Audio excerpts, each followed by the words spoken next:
نحمده ونصلي على رسول الكريم أما بعد أعوذ بالله من الشيطان الرجيم بسم الله الرحمن الرحيم يا أيها الذين آمنوا إذا ضربتم في سبيل الله فتبينوا ولا تقولوا لمن ألقى إليكم السلام لست مؤمنا تبتغون عرض الحياة الدنيا فعند الله مغانم كثيرة كذلك كنتم من قبل فمن الله عليكم فتبينوا إن الله كان بما تعملون خبيرا لا يستوي القاعدون من المؤمنين غير أولي الضرر والمجاهدون في سبيل الله بأموالهم وأنفسهم فضل الله المجاهدين بأموالهم وأنفسهم على القاعدين درجة وكل وعد الله الحسنى وفضل الله المجاهدين على القاعدين أجرا عظيما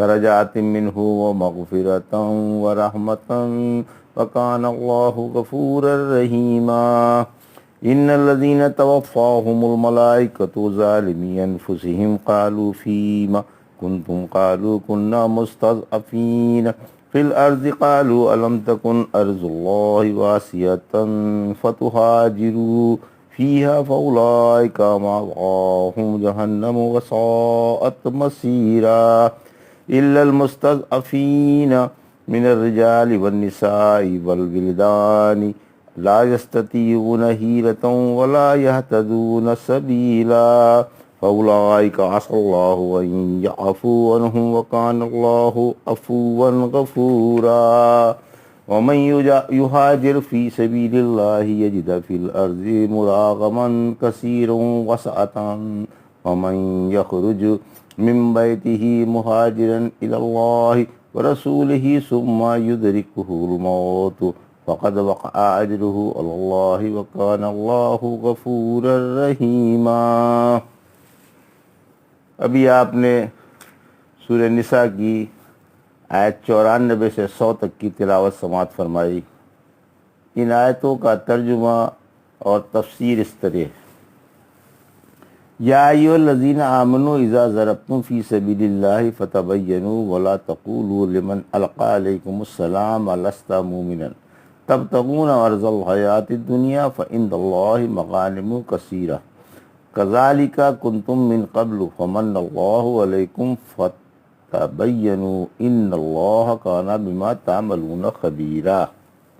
آیت 94 ترجمہ: اے ایمان والو، جب تم اللہ کی راہ میں سفر کرو تو تحقیق کر لیا کرو، پھر جو تمہیں سلام کرے اسے یوں نہ کہو کہ تو مسلمان نہیں ہے، تم دنیوی زندگی کا سامان ڈھونڈتے ہو، اللہ کے ہاں بہت کچھ غنیمتیں ہیں، تم بھی پہلے اس طرح تھے، آخر اللہ نے تم پر احسان کیا، لہذا تحقیق کر لیا کرو، یاد رکھو اللہ تمہارے عملوں سے خوب واقف ہے۔ تفسیر آیت 94۔ ابن عباس فرماتے ہیں، صحابہ کی ایک جماعت کے پاس سے بنی سلیم کا ایک آدمی جو اپنی بکریاں چرانے کے لیے آیا کرتا تھا گزرا، اس نے انہیں سلام کیا، انہوں نے سمجھا کہ یہ ہمیں جان بچانے کی خاطر سلام کر رہا ہے، آخر جھپٹ کر اسے قتل کر دیا اور اس کی بکریاں نبی صلی اللہ علیہ وسلم کے پاس لے آئے۔ اس پر یہ آیت اتری۔ پھر فرمایا، اللہ کے پاس بڑی بڑی غنیمتیں ہیں جو اس دنیوی سامان سے جس کی طرف تم مائل ہو گئے کہیں بہتر ہیں، اسی میلان میں نے تمہیں اس جیسے کے قتل پر آمادہ کیا، جس نے تمہیں سلام کیا اور تمہارے سامنے اپنا ایمان ظاہر کیا، تم نے اس سے بے پرواہی برتی، اسے جان بچانے کا ہیلا سمجھا اور اس کو مکر فریب پر محمول کیا تاکہ تم دنیوی سامان حاصل کر لو، اللہ کے پاس جو حلال روزی ہے وہ اس کے مال سے کہیں بہتر ہے۔ پھر فرمایا، پہلے تم بھی اسی طرح تھے، جیسے یہ شخص اپنے ایمان کو اپنی قوم سے چھپاتا تھا، جیسا کہ حدیث مرفوع میں ابھی گزر گیا ہے۔ قرآن میں ہے، سورہ انفال کی آیت نمبر 26 میں، اس زمانے کو یاد کرو جب کہ تم خود کمزور کم تھے اور تمہیں لوگوں سے ہر وقت کھٹکا لگا رہتا تھا۔ لا يستوي القاعدون من المؤمنین غیر اولی الضرر والمجاہدون فی سبیل اللہ باموالہم وانفسہم فضل اللہ المجاہدین باموالہم وانفسہم علی القاعدین درجت وکل وعد اللہ الحسنی وفضل اللہ المجاہدین علی القاعدین اجرا عظیما، آیت 95۔ درجات منہ ومغفرۃ ورحمۃ وکان اللہ غفورا رحیما، آیت 96۔ ترجمہ: غیر اپاہج و بیمار اور گھر میں بیٹھنے والے اور اپنے مالوں اور جانوں سے اللہ کی راہ میں جہاد کرنے والے مسلمان برابر نہیں ہیں۔ حق تعالیٰ نے مالوں اور جانوں سے جہاد کرنے والے مسلمانوں کو بیٹھنے والوں پر ایک درجہ فضیلت دی ہے، اور اس نے سب سے اچھائی کا وعدہ فرمایا ہے، اور مجاہدوں کو بیٹھنے والوں پر شاندار ثواب سے اپنے پاس والے مراتب عطا فرما کر اور رحمت و مغفرت سے نواز کر فوقیت عطا فرمائی ہے، اور اللہ بڑا بخشنے والا اور انتہائی مہربان ہے۔ تفسیر آیت 95۔ مجاہد و غیر مجاہد برابر نہیں ہو سکتے۔ برار کہتے ہیں کہ جب آیت لا یستوی القاعدون اتری تو رسول اللہ صلی اللہ علیہ وسلم نے زید کو بلا کر اسے لکھوایا، پھر ابن مکتوم آ کر اپنی نابینائی کا شکوہ کرنے لگے۔ اس پر غیر اولی الضرری کے الفاظ اترے۔ ایک روایت میں ہے کہ جب آیت لا یستوی اتری تو نبی صلی اللہ علیہ وسلم نے فرمایا کہ فلاں کو بلاؤ۔ آخر وہ دوات تختی اور کندھے کی ہڈی لے کر حاضر ہوئے۔ فرمایا اسے لکھ لو۔ رسول اللہ صلی اللہ علیہ وسلم کے پیچھے سے ابن مکتوم کہنے لگے یا رسول اللہ صلی اللہ علیہ وسلم میں نابینا ہوں۔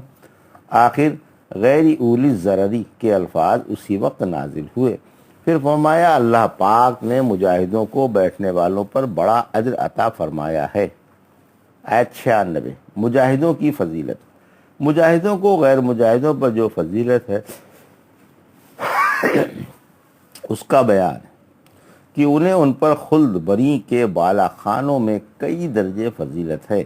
ان کے گناہ اور ان کی لرزشیں معاف ہیں، اور ان پر رحمتوں اور برکتوں کی بارش ہو رہی ہے۔ یہ اللہ کا ان پر احسان و کرم ہے کہ ان کی یہ قدر و منزلت ہو رہی ہے۔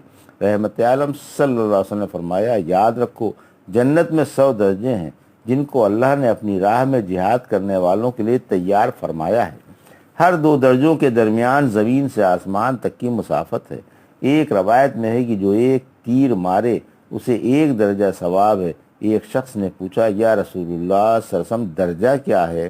فرمایا یاد رکھ تیری ماں کی چوکھٹ والا درجہ نہیں ہے، بلکہ 2 درجوں کا درمیانی فاصلہ 100 سال کی مسافت کا ہے۔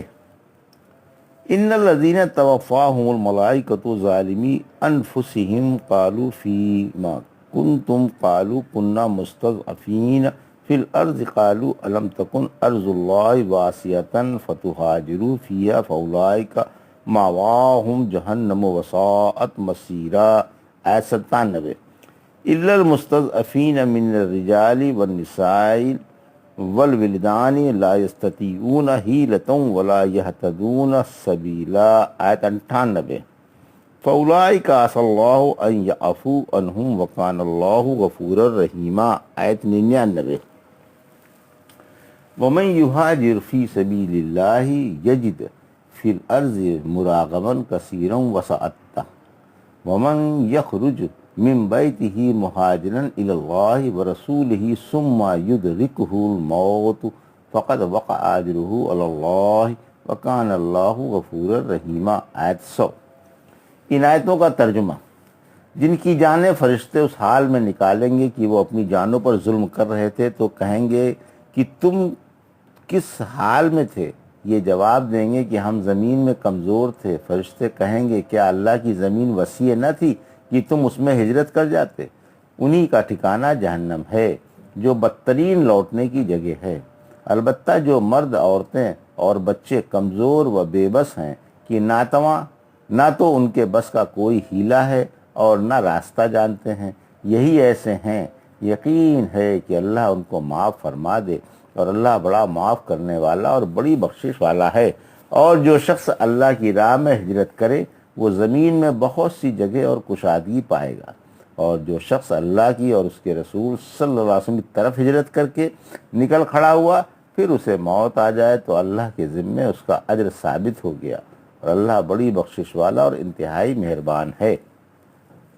یہ تھا ترجمہ تفسیر آیت 97 سے 100 کی، آیت 97-98، مشرکوں میں قدرت کے باوجود ٹھہرنا جائز نہیں۔ محمد بن عبد الرحمن ابو الاسود کہتے ہیں کہ مدینے والوں پر چڑھائی کرنے کے لیے ایک دستہ چنا گیا جس میں میرا نام بھی لکھ لیا گیا۔ پھر میری اکرمہ مولا ابن عباس سے ملاقات ہوئی، انہوں نے مجھے اس کے ساتھ جانے سے بڑی شدت سے منع کیا اور فرمایا، مجھے ابن عباس نے خبر دی ہے کہ عہد رسالت میں چند مسلمان مشرکوں کے ساتھ ان کی جماعت بڑھانے کے لیے چلے جاتے تھے، پھر پھینکا ہوا تیر ان میں سے کسی کو لگ جاتا اور اسے قتل کر دیتا، یا کسی کو گردن اڑا کر قتل کر دیا جاتا۔ اس پر یہ آیت اتری۔ لیکن اس آیت کا حکم عام ہے اور ہر اس شخص کے بارے میں ہے جو ہجرت پر قدرت رکھنے کے باوجود مشرکوں میں ٹھہرا رہے اور اپنا دین ان کی وجہ سے قائم نہ رکھ سکے۔ وہ اپنی جان پر ظلم کر رہا ہے اور بالاتفاق حرام کام کا مرتکب ہو رہا ہے، جس کی حرمت پر یہ آیت بھی دلیل کرتی ہے کہ وہ لوگ جن کی روحیں فرشتوں نے حالت ظلم میں قبض کیں، یعنی ترک ہجرت کی حالت پر مارے گئے، تو فرشتے ان سے پوچھیں گے کہ تم یہاں کیوں ٹھہرے رہے اور ہجرت کیوں نہیں کی؟ وہ جواب دیں گے کہ ہم مغلوب و بے بس تھے، ہم میں ترک وطن کی قدرت نہ تھی اور نہ دوسری جگہ جانے کی سکت تھی۔ فرشتے کہیں گے کہ اللہ کی زمین کشادہ نہیں تھی۔ رحمت عالم صلی اللہ علیہ وسلم نے فرمایا، جو مشرکوں کے ساتھ ملا جلا اور سکونت پذیر رہا وہ اسی کی مثل ہے، مگر وہ لوگ جو واقعی معذور ہیں وہ اس سے مستثنیٰ ہیں۔ آیت 99، پھر فرمایا، یقین ہے کہ اللہ ان کو معاف فرما دے، کیونکہ اللہ کی طرف سے جو عطا ہوتا ہے وہ وجوب و یقین کے لیے ہوتا ہے، یعنی اللہ ان کا ترک ہجرت کا گناہ معاف فرما دے گا۔ ابو ہریرہ رضی اللہ تعالیٰ عنہ فرماتے ہیں، رسول اللہ صلی اللہ علیہ وسلم عشاء کی نماز پڑھ رہے تھے، اتنے میں آپ نے سمیع اللہ لمن حمیدہ کہا، پھر سجدہ کرنے سے پہلے کہا، اے اللہ عیاش رضی اللہ تعالیٰ بن ابی ربیہ کو نجات عطا فرما، اے اللہ سلمہ بن حشام کو خلاصی دے، اے اللہ سمیہ بن ولید کو نجات دے، اے اللہ کمزور و بے بس ایمان والوں کو نجات دے، اے اللہ مضر پر اپنی پکڑ سخت فرما، اے اللہ ان کو یوسف کے قحط کی طرح قحط میں مبتلا فرما۔ ہجرت کی ترغیب، آیت نمبر 100، اس میں ہجرت کی اور مشرکوں کے ساتھ ترک قیام کی ترغیب ہے، اور یہ بتایا گیا ہے کہ مومن جہاں بھی جائے گا وہیں اسے دولت و تونگری اور سر چھپانے کے لیے گھر مل جائے گا۔ پھر فرمایا، جو شخص ہجرت کی غرض سے روانہ ہوا اور ہجرت گاہ تک پہنچنے سے پہلے اسے موت آ گئی تو ہجرت کا ثواب اسے مل جائے گا، جیسا کہ بخاری مسلم صحائف مساند اور سنن میں عمر والی مرفوع حدیث میں ہے کہ عملوں کا دار و مدار نیت پر ہی ہے۔ ہر شخص کے لیے وہی ہے جو اس نے نیت کی۔ پھر جس شخص کی ہجرت اللہ اور اس کے رسول صلی اللہ علیہ وسلم کی طرف ہو تو اس کی ہجرت کا اسے ثواب ملے گا، اور جس کی ہجرت دنیا کی طرف ہو کہ اسے دنیا مل جائے، یا عورت کی طرف ہو کہ اس سے شادی ہو جائے تو اسے ہجرت کا ثواب نہیں ملے گا۔ یہ حکم تمام عملوں اور ہجرت کو شامل ہے۔ ابن عباس ذرا فرماتے ہیں، زمرہ بن جندب رسول اللہ صلی اللہ علیہ وسلم کے پاس جانے کے لیے روانہ ہوئے، راہ میں موت آ گئی، آپ تک نہ پہنچ سکے، اس پر یہ آیت اتری۔ حق تعالیٰ نے فرمایا، جو شخص میری رضا کی تلاش میں جنگ کرنے کے لیے میرے وعدے کو سچا جان کر اور میرے رسولوں پر ایمان لا کر نکلا، اس کی ضمانت اللہ نے لے لی کہ یا تو اسے لشکر کے ساتھ موت دے دے اور جنت میں داخل کر دے، یا اللہ نے یہ ضمانت لے لی کہ وہ اجر غنیمت اور اللہ کا فضل لے کر لوٹے، اور اگر اللہ کا فضل پا کر مر جائے یا قتل کر دیا جائے یا گھوڑے یا اونٹ سے رون ڈالا جائے یا کسی جانور سے ڈس لیا جائے یا اپنے فرش پر اپنی موت سے مر جائے، وہ شہید ہے۔ جو شخص حج کے لیے نکلا اور مر گیا، اس کے لیے قیامت تک حج کا ثواب لکھ دیا گیا، اور جو شخص عمرے کے لیے نکلا اور مر گیا، اس کے لیے قیامت تک عمرے کا ثواب لکھ لیا گیا۔ یہ تھا ترجمہ اور تفسیر سورہ نساء کی آیت 94 سے 100 تک کا، جو ابھی آپ نے سماعت فرمائی۔ بارک اللہ لی و لکم فی القرآن و نفعنا ایاکم بالآیات الذکر الحکیم۔